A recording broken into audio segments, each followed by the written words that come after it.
പിന്നെ ചെറിയൊരു തെറ്റിദ്ധാരണ മൂലം എൻ്റെയോട് ഭയങ്കര ദേഷ്യമെല്ലാം കാണിച്ച് കുറേ നാൾ മിണ്ടാതിരുന്ന്. മൂന്നാമതൊരാൾ കാരണം ഞങ്ങൾ തമ്മിൽ കുറച്ച് ഇഷ്യൂസൊക്കെ ആയി. പഴയ പോലെ തന്നെ ആയത് എനിക്ക് അതുകൊണ്ട് ഭയങ്കര സന്തോഷമുണ്ട് സാർ. ഫ്രണ്ട്സ്, എൻ്റെ എല്ലാ കൂട്ടുകാർക്കും നമസ്കാരം. ഞാൻ നിങ്ങളുടെ മുന്നിൽ വന്നിരിക്കുന്നത് നിങ്ങൾക്ക് നഷ്ടപ്പെട്ട പ്രണയം, സൗഹൃദം എങ്ങനെ തിരികെ കൊണ്ടുവരിക എന്നുള്ള ഒരു പവർഫുള്ളായ അഫ്രിമേഷനാണ്. ഈ അഫ്രിമേഷൻ ഉപയോഗിച്ചിട്ട് നിങ്ങൾക്ക് നഷ്ടപ്പെട്ട പ്രണയമായാലും സൗഹൃദമായാലും, അത് ചിലപ്പോൾ മാസങ്ങളാവട്ടെ ദിവസങ്ങളാവട്ടെ, എത്ര ദിവസമായാലും നിങ്ങൾക്ക് ആ ബന്ധം നഷ്ടപ്പെട്ടിട്ടുണ്ടെങ്കിൽ ഈ ഒരു പവർഫുള്ളായ അഫ്രിമേഷൻ ഉപയോഗിക്കുകയാണെങ്കിൽ നിങ്ങൾക്ക് 100% ഉറപ്പായിട്ടും നിങ്ങൾക്കത് തിരികെ കൊണ്ടുവരാൻ സാധിക്കുന്നതാണ്. കാരണം ഈ ഒരു അഫ്രിമേഷൻ ഉപയോഗിച്ച് സക്സസ് സ്റ്റോറീസ് നിരവധി ഞാൻ ചെയ്തിട്ടുണ്ട്.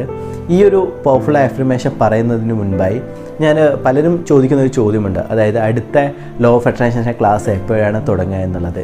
ഈ വരുന്ന വെള്ളിയാഴ്ചയാണ്, അതായത് മറ്റന്നാളാണ് നമ്മൾ പുതിയ ബാച്ച് സ്റ്റാർട്ട് ചെയ്യുന്നത്. വെള്ളിയാഴ്ച വൈകുന്നേരമാണ് നമ്മൾ ലോ ഓഫ് അട്രാക്ഷൻ്റെ ക്ലാസ് ആരംഭിക്കുന്നത്.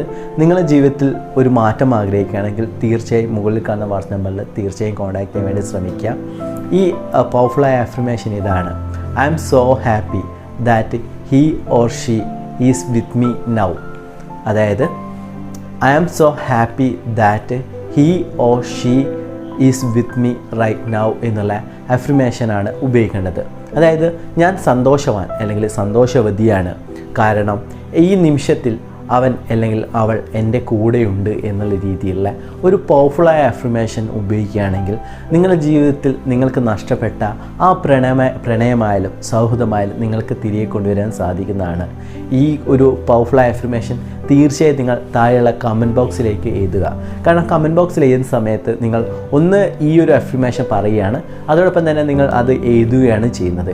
ഈ രണ്ട് ആക്ടിവിറ്റി സംഭവിക്കുന്ന സമയത്ത് നിങ്ങളുടെ മനസ്സ് വളരെ പെട്ടെന്ന് തന്നെ റീപ്രോഗ്രാം ചെയ്യിക്കാൻ ശ്രമിക്കുന്നതുകൊണ്ടാണ്, ഒരു ചെറിയ ശ്രമമായതുകൊണ്ടാണ് ഞാനത് കമൻറ്റ് ബോക്സിൽ ഇതൊക്കെ പറയാൻ വേണ്ടി, ഇത് ടൈപ്പ് ചെയ്യാൻ വേണ്ടി ഞാൻ പറയുന്നത്. അതോടൊപ്പം തന്നെ ഈ ഒരു അഫ്രിമേഷൻ ഉപയോഗിച്ച സമയത്ത് ഒരു വ്യക്തി, അതായത് അദ്ദേഹത്തിന് നഷ്ടപ്പെട്ട ഒരു സൗഹൃദമായിരുന്നു, ആ സൗഹൃദം അദ്ദേഹത്തിന് തിരികെ കിട്ടുമെന്ന് പോലും അദ്ദേഹം വിചാരിച്ചില്ല.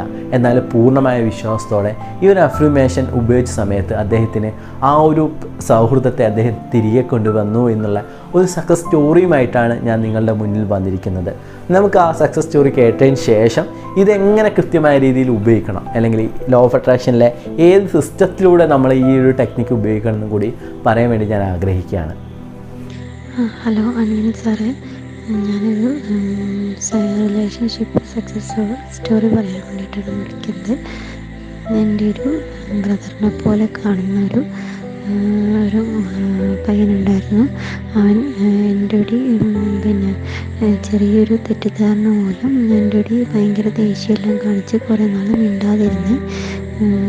പക്ഷേ എനിക്ക് അവനോട് എന്താണ് ശരിക്കും പ്രശ്നം, അല്ലെങ്കിൽ എന്താണ് ഇഷ്യൂ എന്ന് എനിക്ക് ചോദിക്കണം, എന്നെ കൺവിൻസ് ചെയ്യിപ്പിക്കണം എന്നൊക്കെ എനിക്ക് ആഗ്രഹമുണ്ടായിരുന്നു.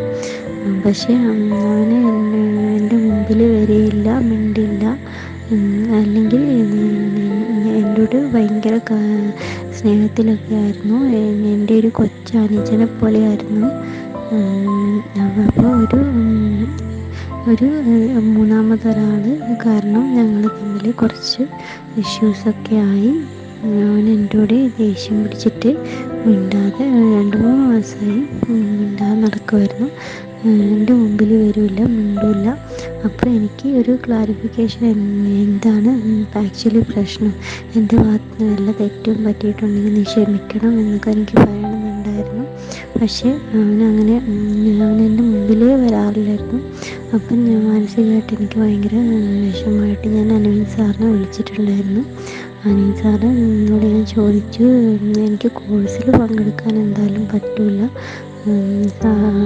ഞാൻ എന്താണ് സാർ ചെയ്യേണ്ടതെന്ന് ചോദിച്ചു. ഞാൻ ഗ്രാറ്റിറ്റ്യൂഡും ക്ഷമ പ്രാക്ടീസ് ചെയ്തു. ഞാൻ അവനോട് ക്ഷമിക്കും. പിന്നെ ഞാൻ എന്തെങ്കിലും പുള്ളിനോട് ചെയ്തിട്ടുണ്ടെങ്കിൽ അത് ഞാൻ ക്ഷമിക്കണം എന്ന് പറഞ്ഞ് ഞാൻ നോട്ട് ബുക്കിൽ എഴുതിയിട്ട് ഞാൻ എഴുതുമായിരുന്നു. ഞാൻ അവനോട് ഞങ്ങളുടെ പണ്ടത്തെ പോലെ ഉള്ള ഒരു രീതിയിൽ നല്ല ഒരു റിലേഷൻ ആവണമെന്ന് എപ്പോഴും ഞാൻ വിഷ്വലൈസേഷൻ കാണുമായിരുന്നു. ഇപ്പോൾ 2 ദിവസം മുമ്പ് അവനെന്നോട് ചേച്ചി എന്തൊക്കെയുണ്ട് വിശേഷം എന്ന് ചോദിച്ചാൽ എന്നോട് ഇങ്ങോട്ട് വന്ന് മിണ്ടി. എനിക്ക് തന്നെ ആകെ അത്ഭുതമായിപ്പോയി. കാരണം ഞാൻ അവനെ എൻ്റെ ഭാഗത്തു നിന്ന് എന്ത് തെറ്റ് വന്നുവെന്നോ അല്ലെങ്കിൽ എന്താണ് പ്രശ്നമെന്നോ ചോദിക്കാനോ ഒരു വാക്കുപോലും ഞാൻ അവനോട് ചോദിക്കാനോ പറയാനോ നിന്നിട്ടില്ല. പക്ഷേ അവൻ്റെ മനസ്സിലുള്ള തെറ്റിദ്ധാരണയും ഞങ്ങൾ തമ്മിലുള്ള പ്രശ്നവും എല്ലാം അതോടുകൂടി തീർന്നു. ഇപ്പോൾ എൻ്റെ നല്ല സ്നേഹത്തിലാണ്. നമ്മൾ പഴയ പോലെ തന്നെ നല്ല ഇതിലാണ് ഇപ്പോൾ ഉള്ളത്. എനിക്ക് പറയാനുള്ളത്, നമ്മൾ ഒരാളോട് ദേഷ്യം വാശിയും ഒക്കെ വെച്ചുകൊണ്ടിരുന്നാൽ അത് നമുക്ക് തന്നെയാണ് പ്രശ്നം. ഇത് എല്ലാം നമ്മൾ ക്ഷമിച്ചു കൊടുക്കുക. എന്ത് തെറ്റ് നമ്മളോട് ആര് ചെയ്താലും നമ്മളത് ക്ഷമിച്ച് പുറത്ത് കൊടുക്കുക. അപ്പോൾ അതങ്ങനെ ഹീൽ ചെയ്യപ്പെട്ടാൽ മാത്രമേ നമ്മുടെ ലൈഫ് മുന്നോട്ട് പോകുള്ളൂ. എനിക്ക് അനുവിന്ദ് സാറിനോടും പ്രപഞ്ചശക്തിയോടും എനിക്ക് ഒരുപാട് നന്ദിയുണ്ട്. കാരണം എനിക്ക് നഷ്ടപ്പെട്ടു പോയി എന്ന് കരുതിയ എൻ്റെ എൻ്റെ അനിയനെയാണ് സാറ് കാരണമാണ് ഞങ്ങൾ ഇപ്പോൾ പഴയ പോലെ തന്നെ ആയത്. എനിക്ക് അതുകൊണ്ട് ഭയങ്കര സന്തോഷമുണ്ട് സാർ. നന്ദി സാർ. ഇനിയും സാറിനെ ദൈവം അനുഗ്രഹിക്കട്ടെ സാർ. ഇനി എനിക്ക് 2 ലക്ഷ്യങ്ങൾ കൂടി ഞാൻ എഴുതി വെച്ചിട്ടുണ്ട്. അത് നടന്നു കഴിഞ്ഞാൽ ഞാൻ എന്തായാലും സക്സസ് സ്റ്റോറി ഇടുന്നതായിരിക്കും sir. Okay, thank you sir. ആദ്യമായി തന്നെ ഈ സക്സസ് സ്റ്റോറി അയച്ചു തന്ന വ്യക്തിയോട് ഞാൻ നന്ദി പറയാണ്. കാരണം ഇദ്ദേഹത്തിൻ്റെ സക്സസ് സ്റ്റോറി എത്രയോ പേർക്ക് പ്രതീക്ഷയും പ്രചോദനവുമാവട്ടെ എന്ന് ഞാൻ പ്രാർത്ഥിക്കുകയാണ്. ഇദ്ദേഹം എന്നെ കോൺടാക്ട് ചെയ്യുന്ന സമയത്ത് വളരെയധികം ഡിപ്രഷനിലായിരുന്നു. അന്നേരം അദ്ദേഹത്തിന് ഞാൻ ഈ കാര്യങ്ങളെല്ലാം പറഞ്ഞു കൊടുത്തു, വോയിസിലൂടെയും അതോടൊപ്പം തന്നെ ടെക്നിക്കൽ പറഞ്ഞു കൊടുത്തു. അദ്ദേഹം അത് ഫോളോ ചെയ്യും. അതിനുശേഷം അദ്ദേഹം മനസ്സൊന്ന് കൂളായതിനു ശേഷം അദ്ദേഹം കോഴ്സിൽ ജോയിൻ ചെയ്തു. അതിൻ്റെ ഇടയിൽ തന്നെ അദ്ദേഹത്തിന് വലിയൊരു മാറ്റമുണ്ടായി. കാരണം അദ്ദേഹത്തിന് മറ്റുള്ളവരോട് ക്ഷമിക്കാനും അദ്ദേഹത്തിന് സ്വയം സ്നേഹിക്കാനും സാധിച്ചത് കൊണ്ട് മാത്രമാണ് അദ്ദേഹത്തിന് ഈ നഷ്ടപ്പെട്ട പ്രണയമായ ഈ ഒരു സൗഹൃദത്തെ അദ്ദേഹത്തിന് തിരികെ കൊണ്ടുവരാൻ സാധിച്ചത്. അതായത് നമ്മൾ ക്ഷമിക്കുക എന്ന് പറയുന്നത് ശരിക്കും ഒരു സ്പിരിച്വൽ ഹീലിംഗ് ആണ്. നമ്മൾ സ്പിരിച്വാലിസത്തിലേക്ക് പോകുന്ന വ്യക്തിയാണെങ്കിൽ നിങ്ങളെ ശത്രുവിനോട് നിങ്ങൾക്ക് ക്ഷമിക്കാൻ സാധിച്ചില്ലെങ്കിൽ നിങ്ങൾക്കൊരിക്കൽ തന്നെ ഒരു എന്താ പറയുക ഹാപ്പിനെസ് ഉണ്ടാവില്ല. ഇപ്പം മഹാനായ യേശുക്രിസ്തുവിൻ്റെ കഥ വായിക്കാൻ നമുക്ക് മനസ്സിലാവും. അദ്ദേഹം കുരിശിലേറ്റുന്ന സമയത്ത് പോലും തൻ്റെ ശത്രുവിനോട് ക്ഷമിക്കണമെന്ന് അദ്ദേഹം പിതാവിനോട് ആവശ്യപ്പെടുകയാണ് ചെയ്തത്. കാരണം ഇതാണ് ഫോർഗിവ്നെസ്സിൻ്റെ പവർ. നമ്മൾ ഫോർഗീവ് ചെയ്യുന്ന സമയത്ത് നമ്മുടെ ഉള്ളിലുള്ള ആ ഒരു ദൈവികമായ ശക്തി ഉണരുകയാണ് ചെയ്യുന്നത്. അതുകൊണ്ട് നിങ്ങളുടെ ശത്രു വലുതോ ചെറുതോ എത്രത്തോളം വേദനകൾ നൽകിയിട്ടുണ്ടെങ്കിലും പൂർണ്ണമായി ക്ഷമിക്കാൻ വേണ്ടി ശ്രമിക്കാം.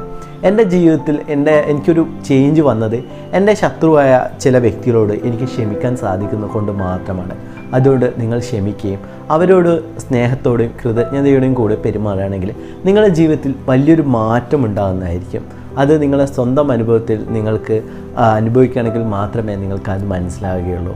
കാരണം ക്ഷമ എന്ന് പറയുന്നത് മഹത്തരമായ ഒരു കാര്യമാണ്. അതൊരു എന്താ പറയുക, ഒരു ഹയറായിട്ട് നിൽക്കുന്ന ഒരു വ്യക്തിക്ക് മാത്രമേ ക്ഷമിക്കാൻ സാധിക്കുകയുള്ളൂ. ഞാനെപ്പോഴും ക്ഷമിക്കുന്നത് ആ വ്യക്തിയുടെ ചുറ്റുപാടുകൾ കാരണമാണ് ആ വ്യക്തി എന്നോട് ഇങ്ങനെ ചെയ്തത് എന്നുള്ള ചിന്താഗതി എൻ്റെ മനസ്സിലേക്ക് വന്നപ്പോഴാണ് എനിക്കത് ക്ഷമിക്കാൻ സാധിച്ചത്. ക്ഷമ കൊടുക്കുന്ന സമയത്ത് എനിക്ക് എൻ്റേതായിട്ടുള്ള ഒരു ഹാപ്പിനെസ്സിനെ കണ്ടെത്താൻ സാധിച്ചു എന്നുള്ളതാണ് സത്യം. ലോ ഓഫ് അട്രാക്ഷനിലെ പലതരം ടെക്നിക്കുകൾ ഞാൻ യൂസ് ചെയ്തു. വെൽത്തിനായാലും റിലേഷൻഷിപ്പിനായാലും എൻ്റെ ജോലിയിലായാലും എല്ലാം തന്നെ ടെക്നിക്കുകൾ യൂസ് ചെയ്തു. ഈ ടെക്നിക്കുകളുടെ ഇടയിൽ കുടുങ്ങുകയാണ് നമ്മൾ ചെയ്യുന്നത്. എന്നാൽ നമ്മൾ ഈ ഒരു സ്പിരിച്വൽ പാത്തിലേക്ക് അല്ലെങ്കിൽ ആ ഒരു ആത്മീയ തലത്തിലേക്ക് നമ്മൾ ഇങ്ങനെ ആത്മീയ തലത്തിലേക്ക് എത്തിയെന്നല്ല, എന്നാൽ അതിലേക്ക് നമ്മൾ പോകുന്ന സമയത്ത് നമുക്ക് കുറേ കാര്യങ്ങൾ എക്സ്പീരിയൻസ് ചെയ്യാൻ സാധിക്കും. അതായത് നമുക്ക് കൂടുതൽ സന്തോഷിക്കാൻ സാധിക്കുന്നത് ഉദാഹരണത്തിന് നിങ്ങൾ ഒറ്റക്കായിരിക്കുന്ന സമയത്ത് വരെ നിങ്ങൾക്ക് സന്തോഷിക്കാൻ സാധിക്കുമെങ്കിൽ നിങ്ങൾ സ്വർഗത്തിലാണ്, അല്ലെങ്കിൽ നിങ്ങൾ ഈ നിമിഷത്തിൽ സ്വർഗത്തിലാണെന്ന് നിങ്ങൾക്ക് പറയാൻ സാധിക്കും. അല്ലെങ്കിൽ നിങ്ങളെ ചുറ്റും ആൾക്കാർ വേണം, നിങ്ങളെ കൂട്ടുകാർ, നിങ്ങളെ കാമുകൻ അല്ലെങ്കിൽ കാമുകി, ഇതെല്ലാം തന്നെ വേണം എന്നുള്ള രീതിയിൽ നിൽക്കുകയാണെങ്കിൽ ശരിക്കും നിങ്ങളൊരു അടിമത്തത്തിലാണുള്ളത്. നമ്മളെപ്പോഴും നമുക്ക് വേണ്ടി കുറച്ച് സമയം കണ്ടെത്താൻ വേണ്ടി ശ്രമിക്കുക. നമ്മളുമായിട്ട് കമ്മ്യൂണിക്കേറ്റ് ചെയ്യുകയാണെങ്കിൽ ഏറ്റവും നല്ല കാര്യങ്ങൾ അല്ലെങ്കിൽ ഏറ്റവും ഇമ്പോർട്ടൻ്റ് ആയിട്ടുള്ള കാര്യങ്ങൾ നമുക്ക് നമ്മുടെ ഉള്ളിൽ തന്നെ കിട്ടും. സത്യവും എല്ലാം തന്നെ നമ്മുടെ ഉള്ളിൽ തന്നെയാണെന്നാണ് ഉപനിഷത്തുകളിലും ഖുറാനിലും അതോടൊപ്പം തന്നെ ബൈബിളിലെല്ലാം തന്നെ നമ്മൾ പഠിക്കുന്നത്. അതുകൊണ്ട് നിങ്ങൾക്ക് വേണ്ടി കുറച്ച് സമയം കണ്ടെത്തുകയാണെങ്കിൽ വളരെ നല്ലതായിരിക്കും. അതിലൂടെ നിങ്ങൾക്ക് നഷ്ടപ്പെട്ട എന്തിനേയും നിങ്ങൾക്ക് തിരിച്ചു കൊണ്ടുവരാൻ സാധിക്കും. നിങ്ങളെ തെറ്റുകൾ എന്തെല്ലാമാണ് നിങ്ങൾ ഇതുവരെ ചെയ്തത്, അല്ലെങ്കിൽ ഇനി എങ്ങനെ മുന്നോട്ടേക്ക് കൊണ്ടുപോകണം എന്നുള്ള കാര്യമെല്ലാം നിങ്ങൾക്കിത് സാധിക്കുന്നതാണ്. ഈ ഒരു പവർഫുള്ളായ അഫർമേഷൻ നിങ്ങൾ 11 തവണ 11 ദിവസം നിരന്തരം ഉപയോഗിക്കാൻ വേണ്ടി ശ്രമിക്കുക. 100% 110% ഇത് നിങ്ങൾക്ക് റിസൾട്ട് ചെയ്യുന്നുള്ള കാര്യത്തിൽ എനിക്ക് യാതൊരു സംശയവുമില്ല. കാരണം ഈ ഒരു പവർഫുള്ളായ അഫർമേഷൻ ഉപയോഗിച്ചിട്ട് എത്രയോ പേരുടെ ജീവിതത്തിൽ അവർക്ക് നഷ്ടപ്പെട്ട പ്രണയം, സൗഹൃദം അവർക്ക് തിരികെ കൊണ്ടുവരാൻ തന്നെ സാധിച്ചിട്ടുണ്ട്. അതോടൊപ്പം തന്നെ ലോ ഓഫ് അട്രാക്ഷനുമായിട്ട് ബന്ധപ്പെട്ട എന്തെങ്കിലും സംശയമുണ്ടെങ്കിൽ നിങ്ങൾക്ക് മുകളിൽ കാണുന്ന വാട്സ്ആപ്പ് നമ്പറിൽ എന്നെ കോൺടാക്ട് ചെയ്യാൻ സാധിക്കുന്നതാണ്. ലോ ഓഫ് അട്രാക്ഷനിൽ റിലേഷൻഷിപ്പ്, മണി, കരിയർ എന്തുമാവട്ടെ അതിലേത് ടെക്നിക്കലാണ് ഉപയോഗിക്കേണ്ടതെന്ന് ജസ്റ്റ് മെസ്സേജ് അയച്ചാൽ മതി. ഞാൻ അതിൻ്റെ എല്ലാ ഗൈഡൻസും നിങ്ങൾക്ക് സൗജന്യമായി തരുന്നതായിരിക്കും. ഈ വീഡിയോ കാണുന്ന ഓരോ വ്യക്തികളിലേക്കും നന്മയും സമ്പത്തും ആയുരാരോഗ്യ സൗകര്യവും ഉണ്ടാകട്ടെ എന്ന് ഞാൻ പ്രാർത്ഥിക്കുകയാണ്. Thank you so much.